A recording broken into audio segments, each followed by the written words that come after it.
நெடுவாசல் மக்கள் போராட்டத்தில் கொடுத்த வாக்குறுதியை மீறி மத்திய அரசு ஹைட்ரோ கார்பன் திட்ட ஒப்பந்தத்தில் கையெழுத்திட்டுள்ளது.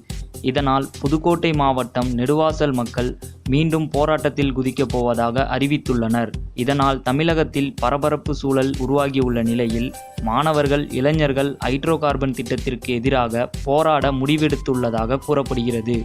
இது தொடர்பான செய்திகள் சமூக வலைதளங்களில் மளமளவென பரவியதால் சென்னை போலீசார் அச்சமடைந்தனர். திடீரென ஜல்லிக்கட்டு போராட்டத்திற்கு மாணவர்களும் இளைஞர்களும் மெரினாவில் குவிந்தது போல் ஹைட்ரோ கார்பன் திட்டத்திற்கு எதிராகவும் போராட்டத்தில் குதித்துவிடப் போகிறார்கள் என்று போலீசார் பீதி அடைந்தனர். இதனையடுத்து சென்னை மெரினா கடற்கரையில் கண்காணிப்பு பணியை போலீசார் தீவிரப்படுத்தியுள்ளனர். மேலும் கடற்கரையோரம் உள்ள கடைகளை மூடுமாறு போலீசார் உத்தரவிட்டுள்ளனர். காலையில் இருந்து வியாபாரத்தில் ஈடுபட்டிருந்த கடைக்காரர்கள் சட்டென கடைகளை மூடிவிட்டு அங்கிருந்து சென்று விட்டனர். இதனால் மெரினாவில் பரபரப்பு நிலவி வருகிறது. சினிமா மற்றும் அரசியல் செய்திகளை உடனுக்குடன் தெரிந்து கொள்ள subscribe to today cinema. Today cinema நேயர்களுக்கு நன்றி, வணக்கம். Please subscribe to today cinema.